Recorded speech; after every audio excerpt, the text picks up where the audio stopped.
Vi platicar dos estrellas y la luna parpadear. Ay, la luna parpadear, vi platicar dos estrellas.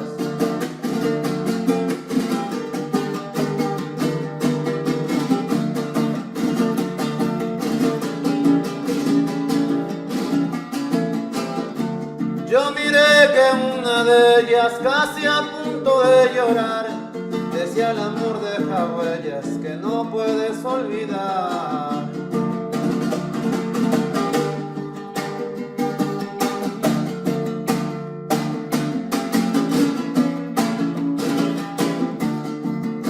Sola arena mar de la lejanía, en el horizonte llora el alma mía. Mañana me iré y te olvidaré. Si algún día regreso, me las cobraré.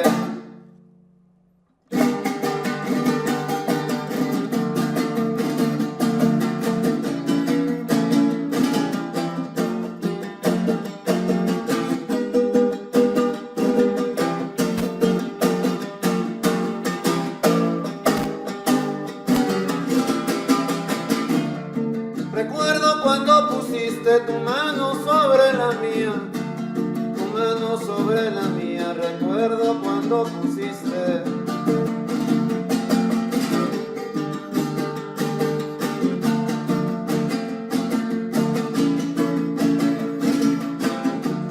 Que llorando me dijiste que nunca me engañarías. No entiendo por qué lo hiciste, si decías que me querías.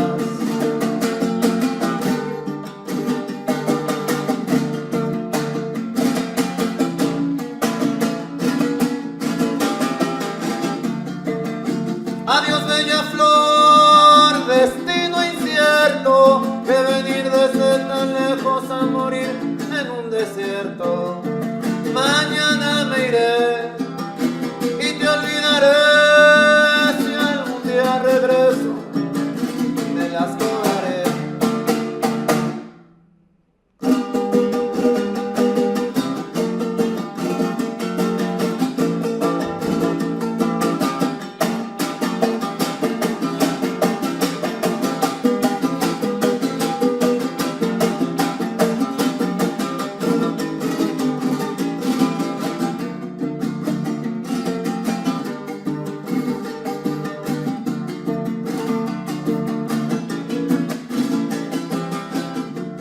Me hiciste soñar despierto, me endulzaste como miel, me endulzaste como miel, me hiciste soñar despierto.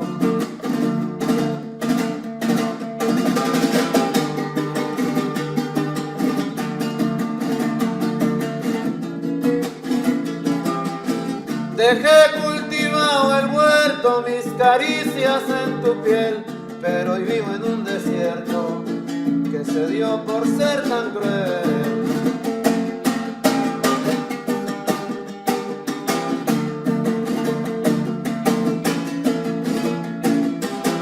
Dale tiempo a la ternura y duélete de mi canto, que siendo tu una hermosura martirizaste mi encanto. Mañana me iré y te olvidaré. Si algún día regreso, me las cobraré.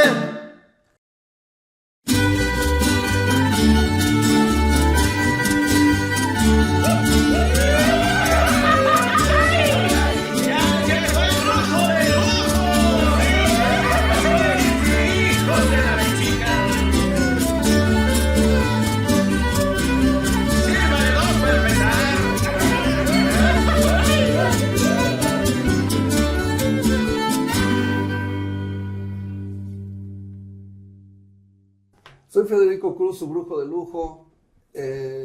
Estamos de vuelta en la segunda parte de la entrevista de alguien que no lo puedo ocultar, que le tengo mucha admiración por su quehacer y que teníamos la seguridad que estamos enfrente de un polímata, de cómo maneja las imágenes y cómo maneja sus imágenes, de lo que son los recuerdos y lo que es su trabajo ahora, incluyendo la pedagogía de su escuela de cine que tiene. ¿Dónde está situada para que nos meta gol de publicidad? Sí, la escuela que tenemos trabajando, hay un taller de cinefoto, que es el primer taller de cinefoto de México, ahora hay millones, ¿no? Pero en realidad yo empecé en el 93 haciendo esto, y bueno, es bastante interesante, va poca gente, pero como le digo a los chicos, no somos pocos, pero muy locos, ¿no? Entonces, la escuela se llama Mantic Fílmica. ¿Mantic por qué? Mantic es una palabra maya que significa mente, pensamiento o cerebro. Todas las cosas que tienen que ver con el intelecto, eso es Mantic. Entonces decidimos ponerle... Muy curioso, yo recurro al griego y tú al maya. Bueno, dos grandes culturas, ¿no? Sí, y está muy cerca de Estudio Churubusco, estamos por fuera sobre la avenida... la calzada de Tlalpan, el número es 1704, cuando quieran ir pues están invitados, siempre está abierta la casa. Somos, más que una escuela, le llamamos Casa de Estudios Cinematográficos para distinguirnos de las universidades fraudulentas que existen, ¿no? Mira, a propósito, porque tienes tú siempre una virtud de poder exponer los exabruptos de cómo es nuestra cultura en México. A mí siempre se me hace un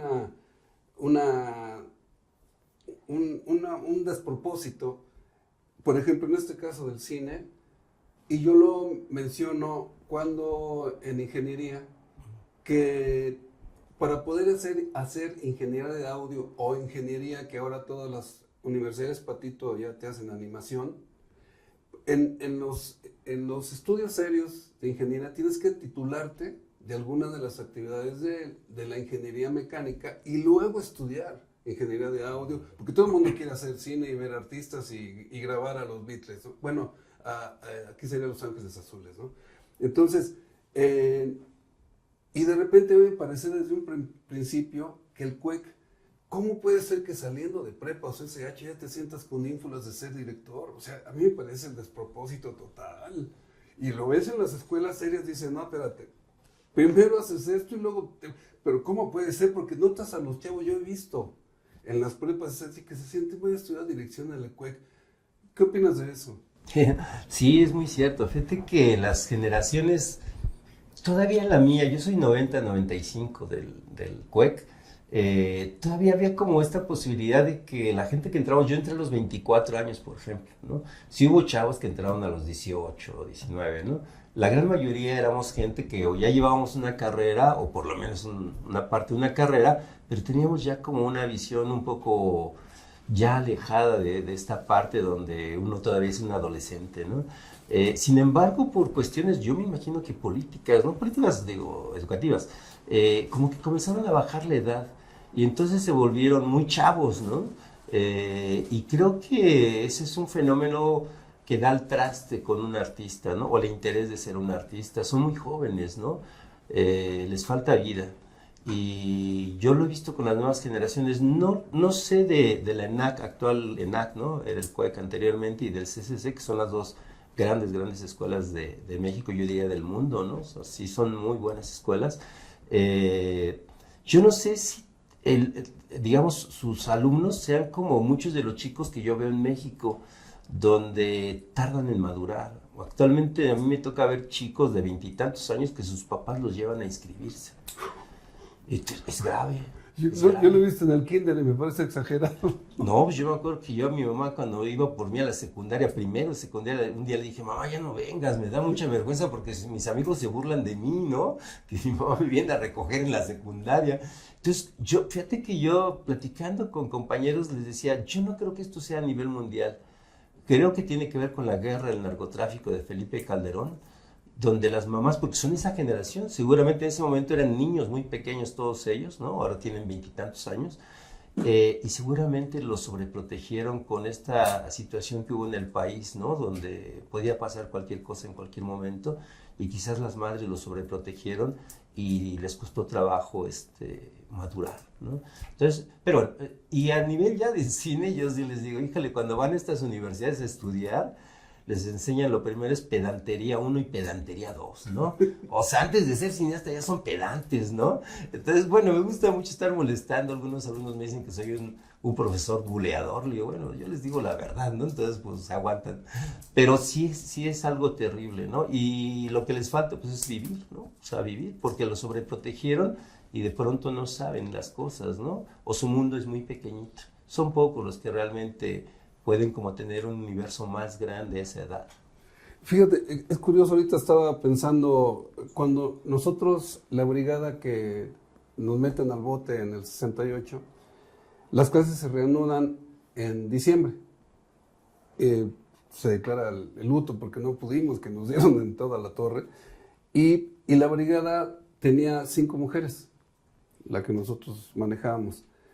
Nos impresionó mucho que ya, eso fue en primero, pues todo el resto del año y el segundo, las mamás de esas compañeras las iban a acompañar y se metían a clase. Porque está señalando eso que socialmente, dices, es muy impactante, lo extiendes un poco más que una estupidez de parte de un presidente y lo que provoca miedo en la población, y eso es, cuando es impune, es lo que enoja. Sí, correcto. Bien, bueno. Hay alguien que me interesa mucho hablando de polímatas, ¿no? De Guillermo, de ti. Bueno, uno de ellos es Carl Sagan, con respecto a la astrofísica. Afortunadamente tengo una hija de ese nivel que le entiende. Y por su labor de divulgación científica, él fue tachado por sus compañeros, así como de, este es un charlatán. Simplemente él quería decir lo que estudiaba y qué significaba, ¿no? Tiene unos logros importantes en cuanto a lo que la NASA le consultaba, o él le decía a la NASA lo que tenía que hacer. Por ejemplo, la idea de los Voyager, las 2 naves que están ahorita en el infinito, y que entonces es la 1 y la 2, que se lanzaron en los 70s, y que todavía ahorita nada más con el viento solar se van, obviamente ya no tienen energía, sino simplemente la captan de la luz de donde puedan. Es un adelanto, sin mencionar a los gringos, pero es un adelanto civilizatorio. Pero lo que era muy importante, y fue su aportación de Carl Sagan, era que mandaron música. Entonces, y en placas de oro, porque es un mineral que puede aguantar cambios de temperatura, etcétera, para que no se oxida, por ejemplo. Y que entonces se podía hacer se podía entender en base a gráficos. Pero entonces se mandaron 2 piezas mexicanas, por ejemplo, ¿no? 2 rolas, se lanzaron Beethoven, el himno a la alegría, o sea, eran cerca de 100 canciones. Vamos a suponer que te piden a ti, te dicen, a ver, Diego, ¿tú qué escenas mandarías? ¿Qué películas mandarías por escrito? ¿Qué películas, qué escenas mandarías tú que te consultaran? No está padre esa pregunta. Híjole. No sé, necesariamente, para mí, tendría que haber alguna imagen de Tarkovsky, necesariamente, ¿no? Esas que duraban como 20 minutos y no pasaban nada. Sí, es una maravilla Tarkovsky, ¿no? A mí me parece... para mí fue como un contemporáneo Tarkovsky, ¿no? Y ahora me doy cuenta que ya se le respeta como... Algunos lo manejan como el mejor cineasta de la historia del cine, ¿no? En mi tiempo, como era contemporáneo, pues simplemente era un cineasta, ¿no? Pero, no... Hay cosas impresionantes, casi todo, ¿no? ¿Sabes qué imagen? Y yo creo que fue la primera que vi de Tarkovsky, tal vez por eso me enamoré de su cine y después seguí viéndolo, en El Sacrificio, no sé si es cuando empieza, y se ve un árbol torcido, en el fondo hay un lago y es una grúa que va bajando, y hay un texto de algún griego, no me acuerdo qué. ¿La conoces, Guillermo? Y baja hasta donde está Carla, el niño acostado, ¿no? El niño que va a ser, por el cual se da toda la historia, un niño muy pequeño, y hay un texto acerca de que los árboles podrían retoñar si todo el tiempo les dieras agua, algo así. Pero la imagen es poderosísima. Con el tiempo supe que ese árbol lo armaron. O sea, ese árbol como lo vemos no es un árbol, o sea, realmente pusieron los las ramas para que se lograra lo que Tarkovsky quería ver, cómo lo quería ver. No es un árbol natural. En ese sentido, él lo armó. Entonces, pero la imagen es muy bella. Es muy, muy bella. Y tiene muchísimas, ¿no? Sí, Tarkovsky. Yo diría, si me dan a elegir también, pues yo diría Teo Angelopoulos, ¿no? O sea, hay tantas cosas de Teo. Así, bellísimas, bellísimas. ¿Cuáles son las de Teo que mandarías? Híjole. Las escenas. Tal vez porque fue la primera que a mí me tocó verla ya conscientemente de quién era Teo Angelopoulos. Paisaje en la niebla. Paisaje en la niebla es una historia muy, muy fuerte, ¿no? De un par de niñitos que van a buscar a su papá, griegos que van a cruzar varios países para encontrar a su papá, tratar de encontrarlo en Alemania. Y hay imágenes muy, muy bellas. Una de ellas es una mano que sacan. Ellos están frente a una especie de bahía, no sé dónde sea, y un helicóptero saca una mano gigante. Uno pensaría es parte del Coloso de Rodas, ¿no? ¿Qué es esto? Y la mano viaja en el aire, ¿no? Y los niños la observan. No lo conozco. Es una imagen impresionante. ¿Ustedes la conocen? Sí, no. Tiene cosas bellísimas o sea, son dos grandes cineastas, ¿no? Tarkovsky y Angelopoulos. Te alboroto, o sea, o te provoco. ¿Mandarías algo de Hollywood? No, tal vez del cine independiente norteamericano, pero las producciones hollywoodenses definitivamente creo que no. Los No del mandaría. festival que hace Robert Redford, ¿cómo se llama? Sundance. ¿Alguna de Sundance? Hay cosas padres en Sundance, pero realmente son gente que llega y no es Hollywood. Por ejemplo, hay una que se llama Otro Planeta, que la vi alguna vez, debe tener unos 15 años, es una belleza, ¿no? O sea, y es que llega gente que hace cine con pocos recursos y maravillosas películas. Andamos en eso, changuitos. Sí, pero propiamente Hollywood es esta gran industria, ¿no? Donde hay las grandes productoras como Universal, Warner, que siempre van a vender lo mismo, ¿no? O sea, una forma de observar el mundo que es la forma que ellos quieren que el resto del mundo la observe, ¿no? Star Wars es la telenovela que siempre nos venden de belicismo. Claro, ¿no? Salvando al soldado Ryan, por ejemplo, tiene cosas que no son reales. Por ejemplo, tiene una secuencia donde los hombres en el desembarco, el día de... los 19 minutos que se dura. Y se lanzan al agua y supuestamente les disparan los malvados alemanes, ¿verdad? Y los matan abajo del agua. Está comprobadísimo que una bala, la más poderosa, no puede viajar más de 1,5 metros en agua dulce. En agua pesada no podría alcanzar a matarlos. Sin embargo, ¿por qué lo hacen? Esa es la gran pregunta. ¿Por qué nos quieren hacer creer eso? Porque son los malos los que están disparando. Sí, claro, no, pero además es falso, totalmente falso. Ya de por sí fue un acto de heroicidad por sí mismo. ¿Por qué ponerle más cosas, no?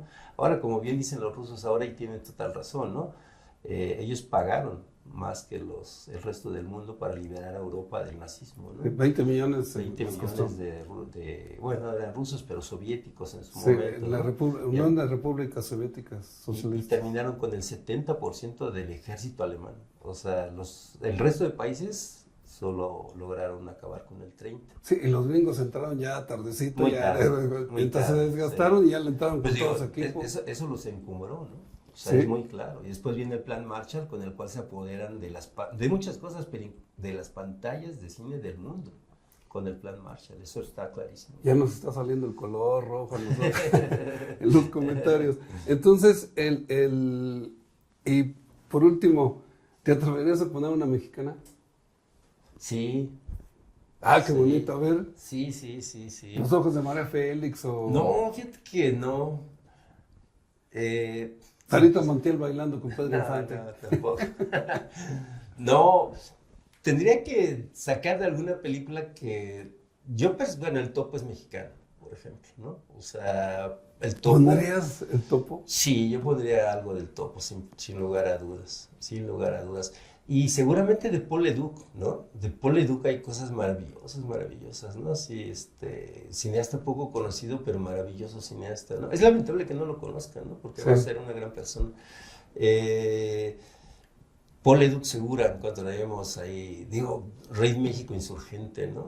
Hay unas cosas Extraordinaria. maravillosas. Heraclio Cepeda como Sí, como Pancho Villa, es Villa. un gran villano, ¿no? Y Yo qué digo, tal vez actuación. el mejor Villa que yo he visto. Qué actuación. A y pesar la- de que era priista.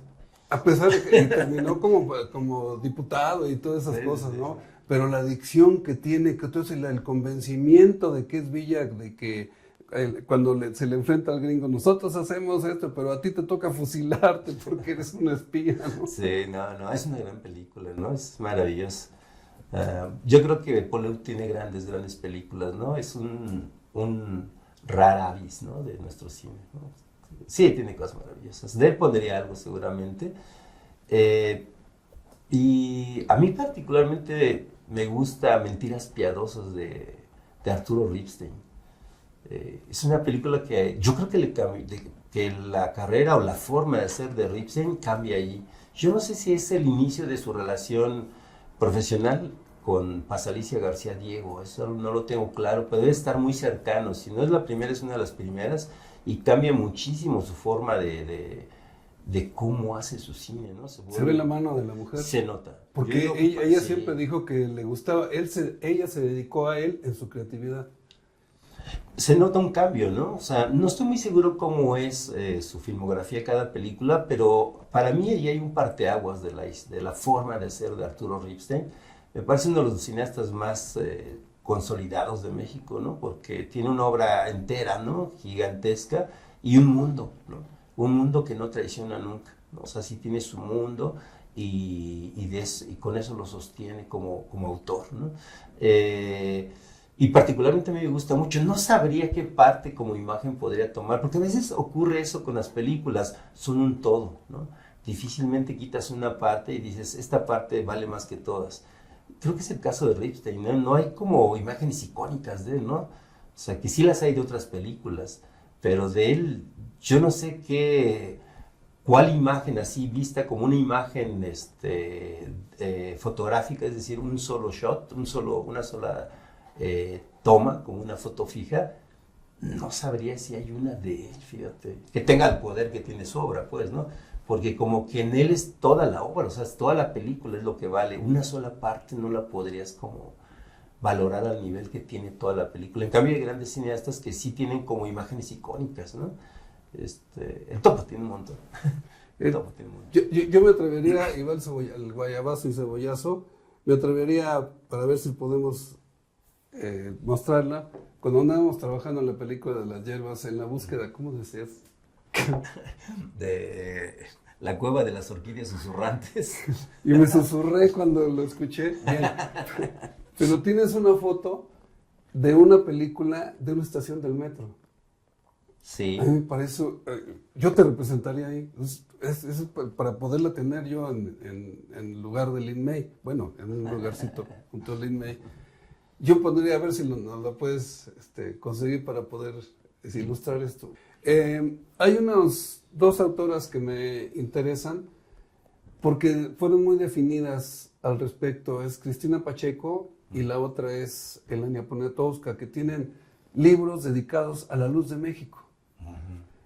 Y dentro de esos fotógrafos, ¿a quién tú respetas como fotógrafos, independientemente del cine? Porque ya nos dije, estabas comentando algo muy interesante de la película de la Olimpiada de México y del maestro Antonio Reynoso. ¿Lo puedes decir de él, lo que pasó con el Museo de Arte Moderno y eso? Claro, sí, Antonio, yo tengo la certeza ya, ahora, de que sí existen mafias culturales y que estas mafias culturales se dedican a hacer a un lado a quienes no quieren que existan más, ¿no? ¿Cómo? Pues no mostrando su obra, no hablando de ellos, simplemente los hacen a un lado, ¿no? Que se mueran por inanición. Sí. ¿Ese es en cualquier evento cultural o solamente en países como el nuestro? Me refiero, por decir, el tercer mundo. Es buena pregunta, fíjate. No, yo creo que puede ser en todo el mundo. Recuerdo, viví en Quebec bastantes años y recuerdo un par de cineastas que, aunque eran muy nacionalistas, un poco los olvidan, ¿no? Y tienen una obra interesantísima, pero no al grado de aquí, ¿no? O sea, yo creo que aquí sí hay una mafia muy establecida que yo puedo hablar muy bien del cine porque lo conozco, ¿no? Me he dedicado pues más de la mitad de mi vida al cine. Y entonces sucede que hay gentes como que las tratan de olvidar, de hacerlas a un lado, a tal grado que, por ejemplo, hablando del maestro Antonio Reynoso, Hay una película muy bella que seguramente pueden encontrar en YouTube, ¿no? Es constantemente alguien la sube, es una belleza de película, se llama Los Bien Amados. Esta película se compone de 2 mediometrajes. Uno de ellos se intitula Un alma pura, basada en un cuento de Carlos Fuentes, y la otra se llama Tajimara, basada en un cuento de Juan García Ponce, el maravilloso Juan García Ponce, ¿no? Y entonces Tajimara está fotografiada por Antonio Reynoso y dirigida por Juan José Gurrola. Creo que es el único trabajo cinematográfico de Gurrola, porque él era teatrero, ¿no? O sea, un tipo súper loco, a mí me quedó muy bien. Era teatrero en su vida. Sí, no, sí, o sea, su obra era como él, pues, ¿no? Sí. Lo cual es padre, ¿no? Porque no traiciona nada, es él, ¿no? Su obra Sí. es él. Pero la película es extraordinariamente bella y tiene la fotografía de Antonio Reynoso. Entonces, Antonio Reynoso fue además un fotógrafo, sobre todo un fotógrafo de foto fija, muy, muy querido y un gran fotógrafo. Hay muchas anécdotas que puedo contar de él, pero muchos grandes fotógrafos y fotógrafas se refieren a él como su maestro sin que él jamás haya dado clases, simplemente por ser el personaje que era y por su obra. Cuando el Museo de Arte Contemporáneo de Nueva York por primera vez compró obra de fotógrafos mexicanos en los años 60 o 50, quien vino a comprar obra solo compró a 2 fotógrafos en ese momento. Uno era Manuel Álvarez Bravo, El indispensable. Sí, ¿no? No podemos hablar de otra cosa de Álvarez Bravo, pues es el gran fotógrafo mexicano. Y el otro fue Antonio Reynoso. Entonces, Antonio Reynoso tiene ese nivel y lamentablemente no hablan mucho, ¿no? Ni se le celebra tanto. En nuestra escuela, en Mantic, tenemos un foro que lleva su nombre, ¿no? Antonio Reynoso. Qué bonito homenaje. Sí. Porque sí, se posterga. ¿Y tú notabas que lo trataste? ¿Notabas frustración, pesimismo, No, decepción? no, eso es lo grande de alguien como él, ¿no? O sea, su vida la terminó reparando cámaras. ¿Puedo contar una anécdota lindísima? A ver, viene. Sí, él tenía él reparaba cámaras, o sea, yo le digo, era como el Yoda, no sé, un señor chiquito, así, se movía lentamente, pero pues un sabio, ¿no? Y entonces tenía una mesa de este tamaño más o menos, redonda como esta, que todas las piezas que iban sobrando o reparaciones que hacía, las aventaba allí, y había un cerro así, literalmente un cerro de tornillos y piezas de cámaras, cosas por el estilo, llenas de grasa, ¿no? Pues todo era normal, ¿no? Pues es una cuestión mecánica. O sea, ¿tú estuviste en su casa? ¿Eso era en su casa? Sí. ¿Estaba casado? Tiene una hija, pero yo no conocía a su esposa. Yo me No, acuerdo pues, que tal vez la ya esposa no lo aguantaba. No soportaba. No, tiene una película, él fotografió una película sobre la magia en América Latina. Tienes que verla. No me digas. De esa película estaba perdida y se recuperó hace como 15 años. Tendríamos que verla. Él es solo el fotógrafo, bueno, es importantísimo el director de foto. Pero la anécdota les quiero contar, es bien linda, porque estando yo en su casa, él estaba arreglando una de las cámaras que yo tenía que llevar a rodaje, porque era de la escuela, y me dijo, espérate, ahorita te la entrego. Se tomó quizás una media hora en arreglarla, y mientras yo estaba ahí entre los tornillos, ¿no?, de esa mesa, jugando, viendo a ver qué hacía, yo y el maestro estaba arreglando la cámara, y encontré una pequeña postal, de estas que son ya impresas como para Navidad y que traen algún Santo Claus o cosas por el estilo. Pero este Santo Claus era muy raro, era como flaco y como verdoso. Y me llamó la atención, ahí entre todos los fierros que había allí, y lo tomé. Estaba inclusive hasta lleno de grasa y un poco ahí ya olvidado. Y decía, era claramente una impresión y decía Merry Christmas en inglés. Y lo abrí y solo decía eso y estaba firmado por Akira. Así decía, Akira. Y entonces, pues yo me quedé mirándolo y entonces pasé mi dedo sobre la firma, ¿no? Y dije, no, está esgrafiado, esto sí es auténtico, o sea, no es una impresión, sí lo esgrafió alguien que se llama Akira, ¿no? Y entonces el maestro estaba de espaldas a mí y le digo, oiga, maestro, ¿y esto qué? ¿No? Y entonces volteé al maestro Reynoso y se lo muestro y dice, me lo mandó Akira. Y siguió trabajando. Y yo me quedé y digo, ¿cuál Akira? ¡Kurosawa! Digo, son amigos, somos amigos por CART, ya eran muy grandes los dos. Años después murieron, un par de años después, uno y después el otro, ¿no? Afortunadamente nos falta un tramo. Si ustedes quieren hacer alguna pregunta, tenemos tiempo para sacarlo. Esto van a ser nuestro tercer tramo. Vamos ahora a la sección de la anticocina de la Yaya, a ver si ya le pudo hacer Guillermo un póster con su gato. Adelante, Yaya, a ver qué nos tienes en tus sorpresas de la anticocina. Hola Brujo, hola comunidad en Resistencia. Para esta viernera he preparado una lasaña arcoíris. Y los ingredientes son 700 gramos de calabaza, de la amarilla, 4 ajos,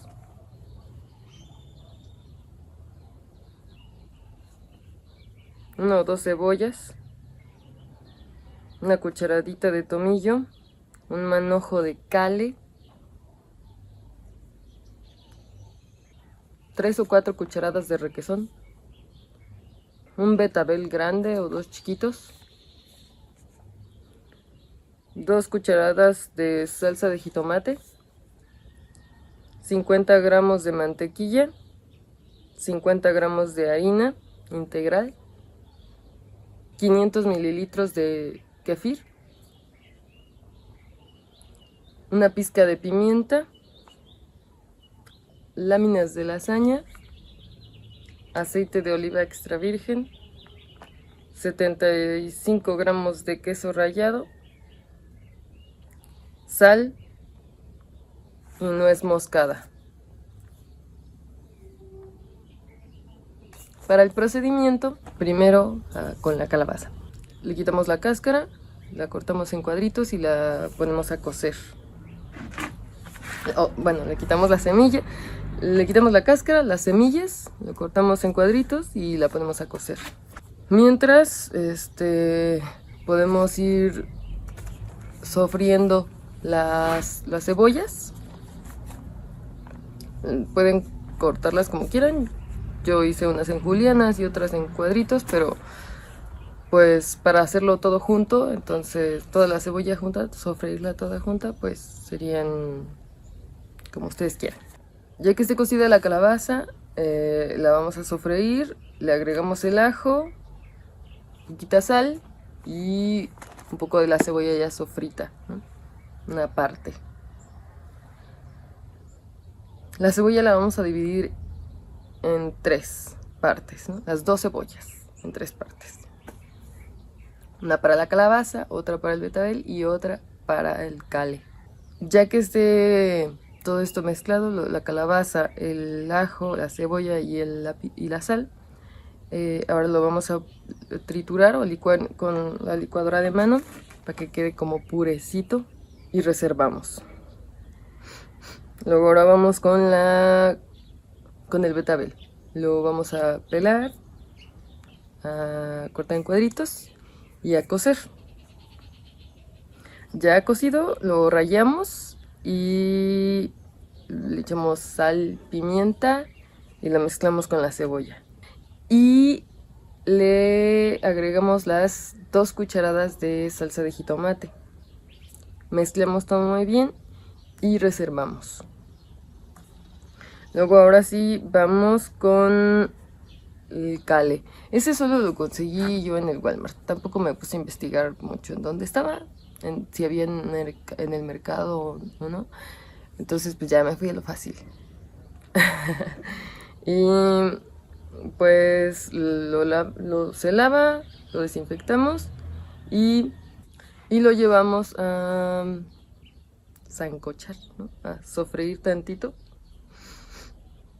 Un par de minutos, unos 4 minutos. Ya después de eso le agregamos el requesón, lo mezclamos muy bien, le agregamos la cebolla y sal, y le ponemos sal y pimienta y lo reservamos. Ahora vamos con la salsita que va a llevar la lasaña, que en este caso va a ser bechamel, pero pueden hacer otras salsitas si no les gusta la bechamel. Entonces le vamos a poner en un sartén, o en una ollita, vamos a poner mantequilla a derretir, a fuego suavecito, no muy fuerte porque no se queme.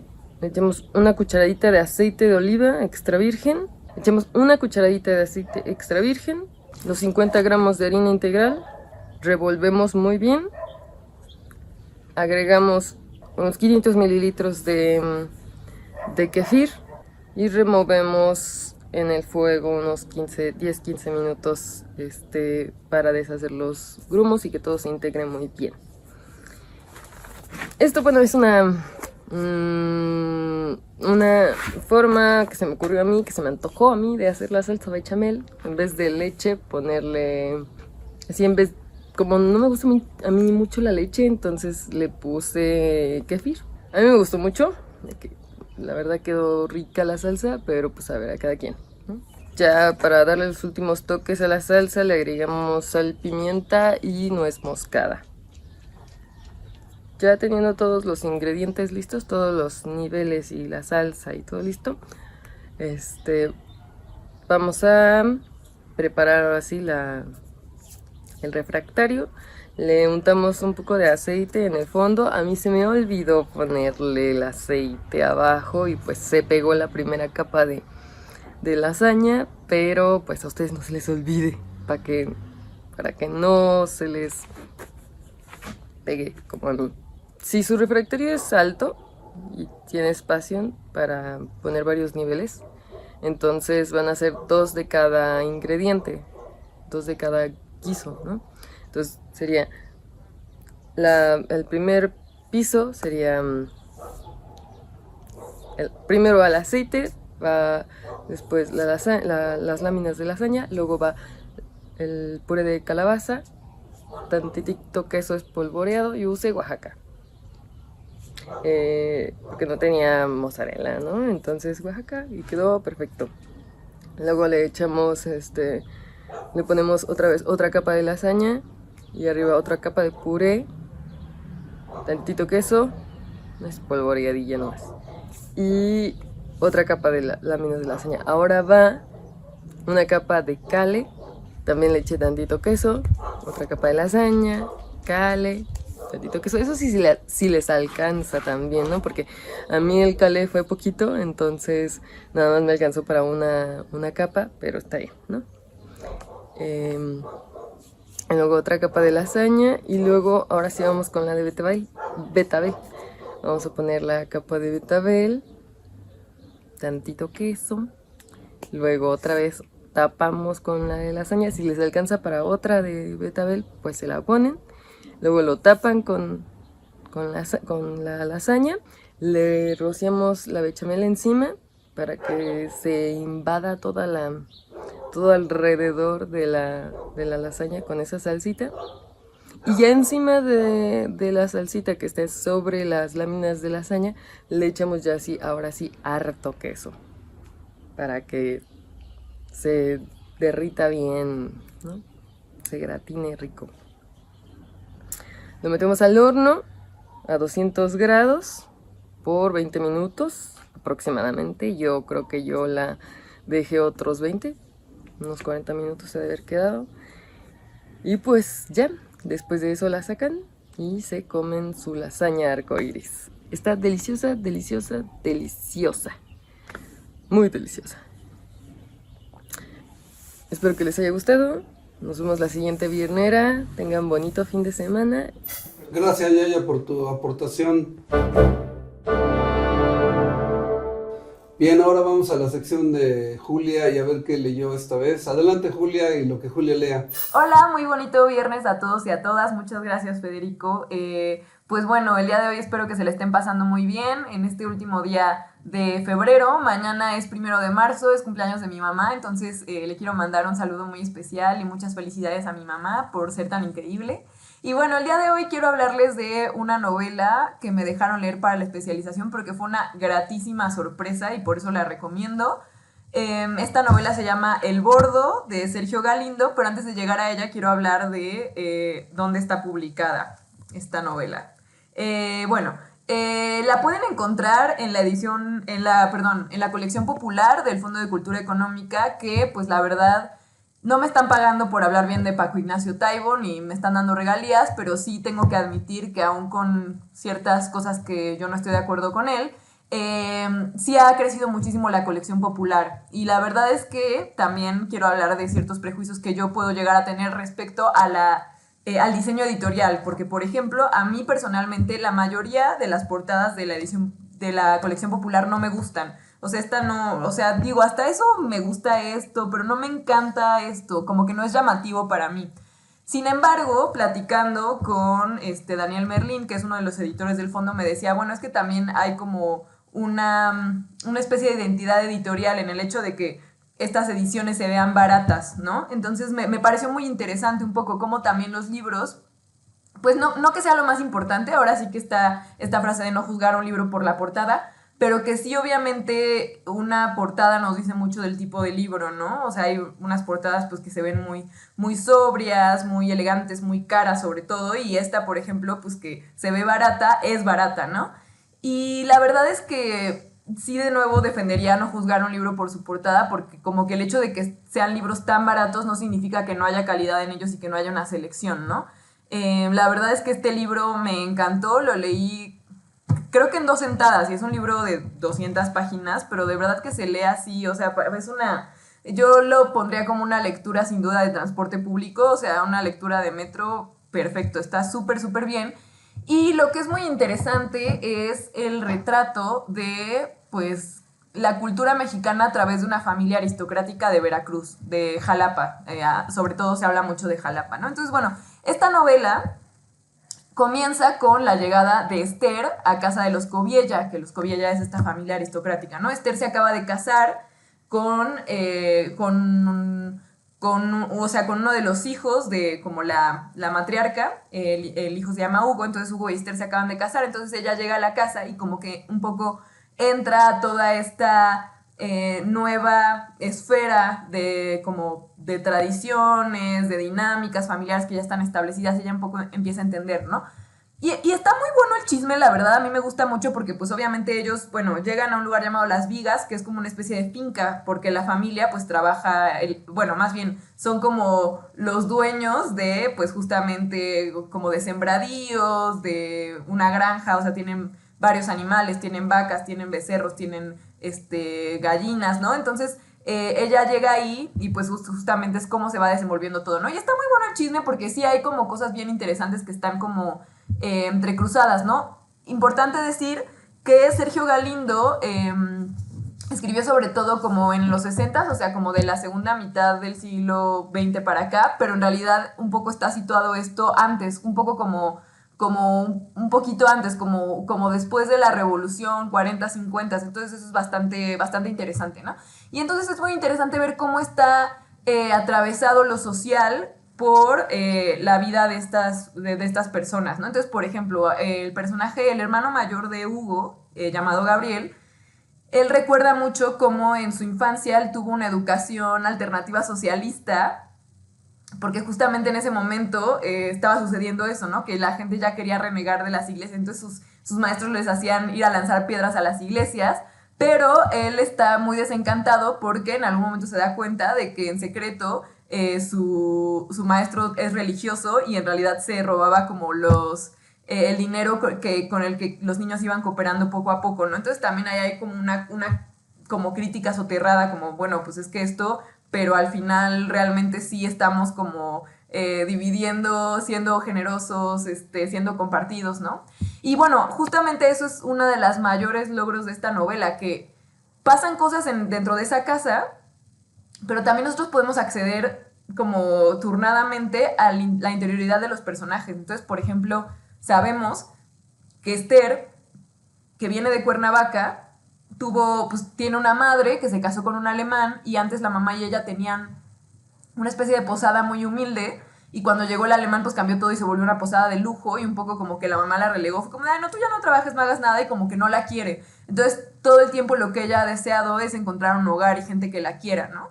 Entonces eso es como el motor principal. Luego está la esposa de Gabriel, o sea, la concuña de Esther, que se llama Lorenza, que también es una aristocrática, pero que su familia se vino a menos, entonces perdieron una casa, la casa de los Landero, y ella lo que más quiere en la vida es recuperar esa casa, pero no tiene el dinero suficiente. Y así cada uno. Por ejemplo, uno de los temas principales es el alcoholismo de Hugo, que Hugo es un personaje muy encantador, muy carismático, pero no puede parar de tomar y de repente desaparece y toda la familia entra en crisis y es como, no, pues, ¿qué está pasando, no? Y quizás el personaje más interesante es Joaquina, que Joaquina es la tía de Gabriel y de Hugo. Ella es cuñada de la madre de Gabriel y de Hugo. La madre de Gabriel y Hugo se llama Teresa. El padre de ellos ya falleció, fallece se supone como de un ataque al corazón, pero en realidad los hermanos dicen que fue porque estaba tomando y tuvo un accidente. Y Joaquina, que es la cuñada de Teresa, se casó con uno de... o sea, como, ella es la hermana de Eusebio, el que falleció.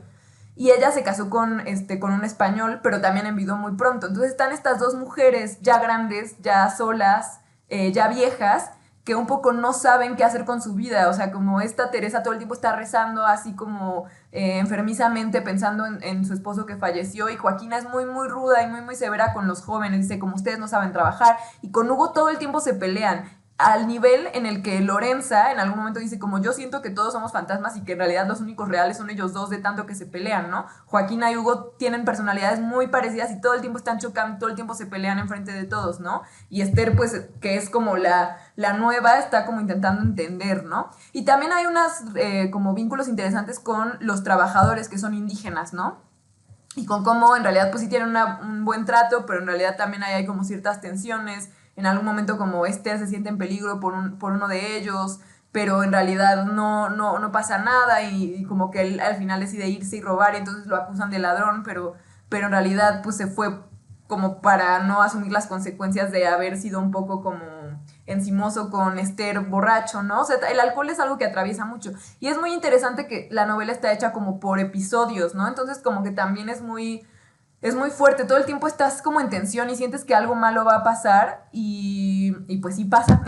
No se los voy a decir, pero es muy, muy interesante, ¿no? También otro drama que creo que está ahí es el hecho de que Esther y Hugo no están pudiendo tener hijos. Entonces como que ahí también hay como una tensión y que obviamente también es muy quizás de las, muy del siglo XX, ese tipo de drama o de situación, aunque obviamente aquí también seguro pasa, como que ya no hay esta cosa de que se da por hecho de que si te casas tienes que tener hijos, ¿no? Pero justamente hay esta cosa de la descendencia, de quién se va a quedar con la casa, ¿no? Y algo también muy bonito son las descripciones del paisaje, porque pues justo Jalapa y sus alrededores es un lugar muy frío, hay mucha niebla, entonces también hay muchas descripciones como muy vividas, muy como paisajísticas. Y también algo que me gusta mucho es pues justo el bordo, pues es como un acantilado, que es como el lugar favorito de Hugo y obviamente tiene como un peso como muy simbólico y muy trágico, ¿no? Y bueno, entonces les quería quizás leer, sí, un poco algunos fragmentos que me gustaron en realidad, pero que son muy simples, pero eso me gusta a mí a veces de la literatura, que un personaje dice algo que digo, wow, esto yo también lo había pensado y como que nunca me había dado cuenta, ¿no? Entonces, por ejemplo, esto es cuando Esther apenas está llegando y no sabe un poco cómo comportarse, no sabe qué compartir y qué no. Entonces dice, lo difícil no era que supieran o dejaran de saber algo, lo difícil era contar ese algo. ¿Qué era exactamente? Una vida, su vida. Cualquier vida podía contarse de 1000 maneras, opuestas y verídicas. Todo dependía de un indeterminado punto de observación que a ratos parecía decisivo y a ratos incongruente y falso. No, o sea, esta idea de como, bueno, es que yo puedo contar una historia, pero en realidad, o sea, no sé si esta es la verdad de lo que sucedió, puedo variarla, ¿no? O sea, como ni siquiera tengo que alterar la verdad para que sean historias diferentes, ¿no? Eso me gustó muchísimo.